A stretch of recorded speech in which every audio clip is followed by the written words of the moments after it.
UP में 10 सीटों पर होने वाले उपचुनाव को लेकर एनडीए और इंडिया गठबंधन ने पूरी ताकत झोंक रखी है।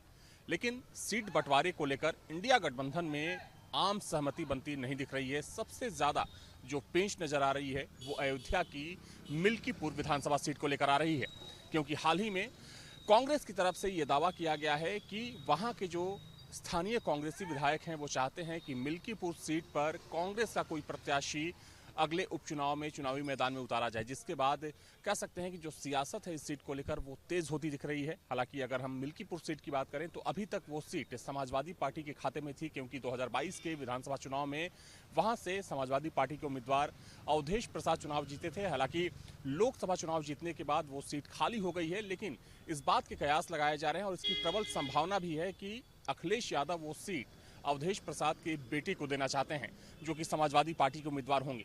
लेकिन कांग्रेस ने इस सीट पर दावा ठोककर कहीं ना कहीं इस पेच को और ज्यादा उलझा दिया है। हालांकि खबर यह भी आ रही है कि न सिर्फ इस सीट को लेकर बल्कि बाकी सीटों को लेकर भी अभी समाजवादी पार्टी और कांग्रेस के बीच में आम सहमति नहीं बनी है। देखिए, मुझे लगता है जो ताकत दोनों दल एक दूसरे से सपा और कांग्रेस पाए हैं, वक्त की जरूरत थी। उस ताकत के बाद दोनों दलों को लगता है कि हम अपनी संख्या बढ़ाएं, हम लड़ लें। और मुझे लगता है कि इस उपचुनाव में जो आने वाले उपचुनाव है ना, भारतीय जनता पार्टी योगी आदित्यनाथ के नेतृत्व में 10 की 10 सीटों पे भारी बहुमत से विजयी होगी। और ये जो नूरा कुश्ती हो रही कि मुझे दे दीजिए मैं जीत जाऊंगा, मुझे दे दीजिए मैं जीत जाऊंगा, ये अरमान इनके पूरे होने वाले नहीं। देखिए, जैसे कि आपको मालूम है, उत्तर प्रदेश में 10 जगह उपचुनाव हो रहे हैं। उस उपचुनाव में कांग्रेस पार्टी के आला कमान द्वारा हम लोग को निर्देशित किया गया है कि आप जाके वहाँ के बूथ स्तर के कार्यकर्ताओं को, वहाँ के ब्लॉक स्तर के कार्यकर्ताओं को, न्याय पंचायत स्तर के कार्यकर्ताओं को इस चुनाव के लिए तैयार होने में उनकी मदद करें, सहयोग करें। क्या कहेंगे? देखिए, कुछ आपने परिवर्तन किया है जी। 16 तारीख को जो हमारा यात्रा यहाँ पे कार्यक्रम होने वाला है, दोबारा कर लीजिए।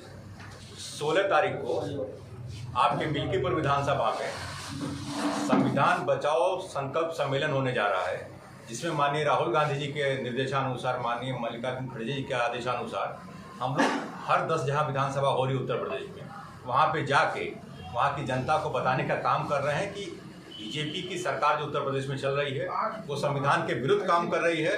संविधान में बाबा साहब भीमराव अम्बेडकर जी ने तमाम कानून का प्रावधान दिया था, कोर्ट बनाई गई थी, कचहरी बनाई गई थी, लेकिन ये सरकार अपने नशे के मद में चूर होके बगैर किसी ठोस आधार पे कहीं इनकाउंटर करा दे रही है, कहीं किसी पे भूमि पे बुलडोजर चला दे रही है, कहीं किसी को अपराधी घोषित कर दे रही है, और बाद में पता चला है कि वो आदमी निर्दोष इस पर कार्रवाई की। देखिए, अयोध्या में मिल्कीपुर सीट से अवधेश प्रसाद जी जो लोकसभा चुने गए, वह सीट उनकी खाली हुई है और मिल्कीपुर की विधानसभा की जनता ने अवधेश प्रसाद जी के परिवार पर भरोसा जताया था और उपचुनाव में समाजवादी पार्टी उनके बेटे को लड़ा करके फिर से उन पर भरोसा जता रही है और समाजवादी पार्टी का एक एक कार्यकर्ता लड़ करके ये सीट फिर से जीतने का काम करे। वीडियो जर्नलिस्ट समीर कनकी के साथ Avinash Singh, news nation Lucknow. News nation अब व्हाट्सएप पर खबरों के ताजा अपडेट के लिए न्यूज नेशन के इस QR कोड को स्कैन करें।